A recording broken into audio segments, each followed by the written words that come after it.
जितनी देर मुझे 10 मिनट के लिए सुनेंगे, 10 नहीं 5 ही मिनट लूँगी सिर्फ। देखिए साइंस का पेपर आपके सामने आ गया है, ठीक है। अब आपको क्या करना है कि जो बच्चा बहुत अच्छे से पढ़ के आया है या जो बच्चा बहुत अच्छे से नहीं पढ़ के आया है, और एक बच्चा ऐसा होगा कि जो एवरेज पढ़ के आया है, तीनों तरीके के बच्चे। अब एक बच्चा जो है बहुत खुश हो गया पेपर को देख करके कि यार क्या पेपर आया, मैं तो सारे पढ़ लूँगा। एक एवरेज बच्चा है वो ये सोच रहा है कि इतने क्वेश्चन मुझे आते हैं और इतने क्वेश्चन मुझे नहीं आते हैं, और एक बच्चा ऐसे सोच रहा है कि मुझे कुछ नहीं आता है, ठीक है। 3 कैटेगरी के हमारे पास स्टूडेंट हो गए।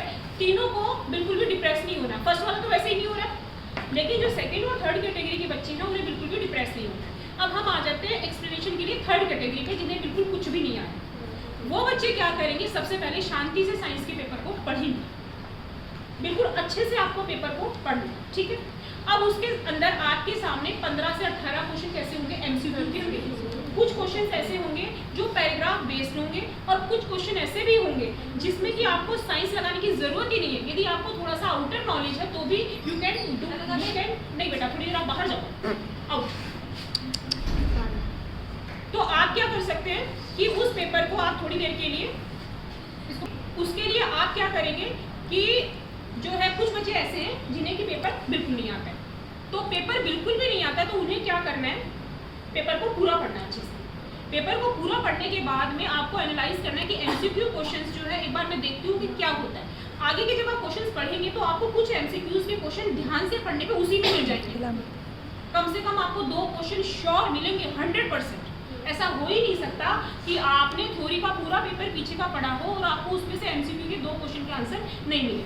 80 में से आपको 27 नंबर चाहिए पास होने के। समझ में आ गई? एक क्वेश्चन आपका उसमें आएगा डायग्राम बेस्ड, और जितना हो सकता है मैंने कोशिश ये की है कि आपको क्या करवाया, मैंने डायग्राम करवाए।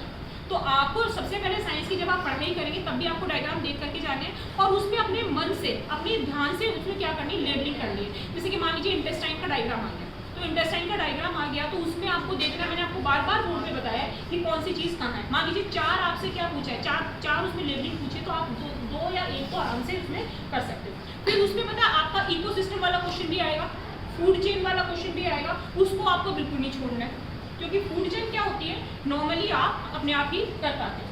समझ में आ रही है कि कौन किसके ऊपर जो है डिपेंड है या कौन किसके ऊपर डिपेंड नहीं है। एक क्वेश्चन आपका एनवायरनमेंट का, जैसे ओजोन लेयर का क्वेश्चन आ गया, ठीक है, पोल्यूशन का क्वेश्चन आ गया, इस तरीके का क्वेश्चन भी गवर्नमेंट आपको डालेगी। बात समझ में आ गई? हमारा थोड़ा सा टफ पोर्शन कौन सा पड़ता है, फिजिक्स पोर्शन और केमिस्ट्री पोर्शन ये पड़ता है, जिसमें से कि आपको एसिड बेस वाले क्वेश्चन तो एकदम अच्छे से कर देंगे। एसिड बेस वाले क्वेश्चन क्या होते हैं, आपके इजी क्राइटेरिया में आते हैं। फिर आपका आता है जैसे कि NaOH का क्वेश्चन आ गया, आपका बेकिंग सोडा का क्वेश्चन आ गया, ब्लीचिंग पाउडर का क्वेश्चन आ गया। इनके सबके आपको क्या फॉर्मूले, मेरे ख्याल से हर बच्चे को पता नहीं है, हर बच्चे को सॉरी पता होते। जिन बच्चों को नहीं पता है थोड़ी सी आपको हेल्प करनी है दूसरे बच्चे को। थोड़ी बहुत हेल्प का मतलब ये नहीं है कि आप आंसर बता रहे हैं, उसको थोड़ा सा यदि आप वहाँ पे आपकी थोड़ी सी लीनियंसी है तो आप उसको बच्चे को गाइड कर सकते हैं। समझ में आ गई? और उसके बाद में जो पैराग्राफ वाले क्वेश्चन है वो एज इट इज, जैसे कि आपका इंग्लिश में पैसेज आता है, वो पैसेज टाइप क्वेश्चंस नहीं होते हैं, वो उसके ऊपर आधारित होते हैं वो क्वेश्चन। समझ में आ रही है? तो भी आपको क्वेश्चंस को क्या करना है, अटेम्प्ट करना है। और किसी भी पेपर को करने का सबसे स्मार्ट तरीका ये है कि 1 to 33 या 35 क्वेश्चंस होते हैं, आप सारे क्वेश्चंस को अटेम्प्ट करें।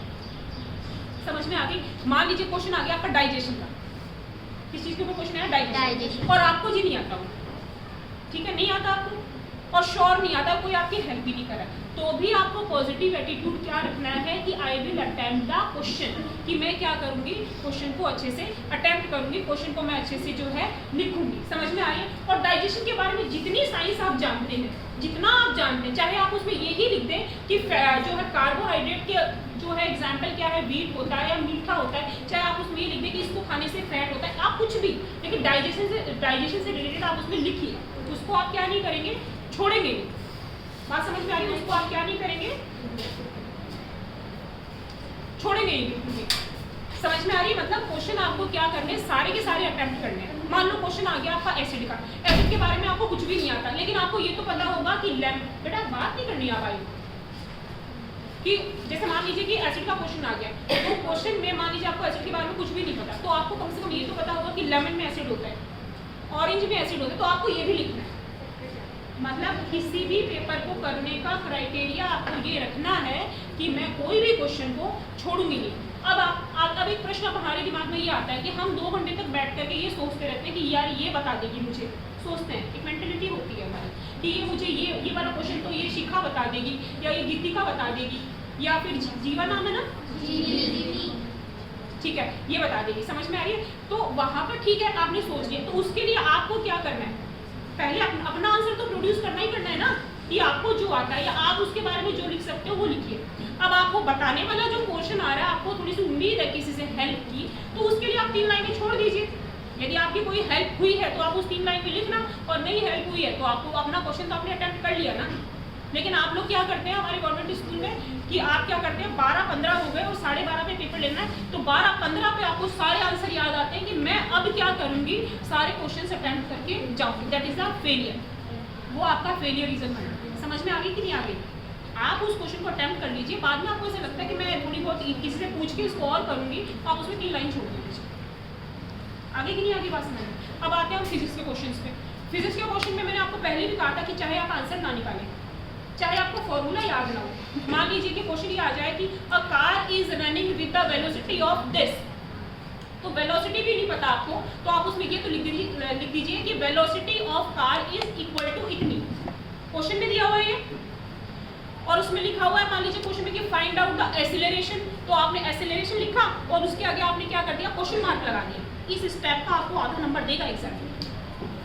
समझ में आ रही है कि नहीं आ रही? इस स्टेप का आपको आधा नंबर एग्जामिनर देगा। उसके बाद में आगे आपका फॉर्मूला, किसी को फॉर्मूला याद है और किसी को नहीं याद है। मान लीजिए आपको गलत फॉर्मूला याद है तो भी आपको उसमें लिखना है, सही फॉर्मूला याद है तो बहुत ही बढ़िया है, तब तो आपको नंबर मिल ही गए। अब गलत तो आपने लिख दिया, लेकिन चलिए फिर बाद में हो सकता है आपको याद आ जाए कि इसको मेरे को ऐसे सही करना है, लेकिन एक बार आपने क्वेश्चन के ऊपर हाथ तो डाल दिया। बात समझ में आ रही कि नहीं आ रही? अब हम इसके दूसरे क्वेश्चन पे आ रहे थे कि आपको क्वेश्चन का फॉर्मूला सही पता है, तो आपने क्वेश्चन का फॉर्मूला लिख दिया। समझ में आ गई? अब आपने उसमें वैल्यूज आपको मान लीजिए डालनी नहीं आ रही, कोई बात नहीं, तो भी आप उसमें वैल्यूज को डालने की यदि कोशिश करते हैं, कोई भी वैल्यू यदि गलत भी डल जाती है, लेकिन आपने फॉर्मूला लिखा है, तो वहाँ पर एग्जामिनर आपको उसका 1 नंबर देगा। बात समझ में आ रही है? फिर इसके बाद में मान लीजिए नीचे आप आ गए और फिर मल्टीप्लाई और डिवाइड होता है और बहुत लंबी कैलकुलेशन है। समझ में आ रही है? वो बहुत लंबी कैलकुलेशन मान लीजिए आपसे कैलकुलेट नहीं हो रही, आप उसे नहीं छोड़, उसमें आपको आधा घंटा नहीं लगाना, क्योंकि जो आंसर फाइंड आउट करने के नंबर होते हैं वो सिर्फ आधा नंबर होता है, यदि आपके पास टाइम कम है। आप ये सोच लो कि मेरा जब लास्ट में मेरा पेपर हो जाएगा और मेरे पास बहुत सारा टाइम बचेगा तो मैं इसका आंसर निकालूंगा। समझ में आ गई? दूसरी बात आपको यूनिट ध्यान में रखनी है, मतलब मूर्खतापूर्ण काम नहीं करने। जैसे कि मान लीजिए कि कोई चीज़ किसी डिस्टेंस पे जा रही है, तो आपको हमेशा पता ही होता है कि डिस्टेंस को हम मीटर या किलोमीटर या सेंटीमीटर में नापते हैं, तो हमेशा डिस्टेंस के ऊपर यूनिट लगानी है। समझ में आ गई?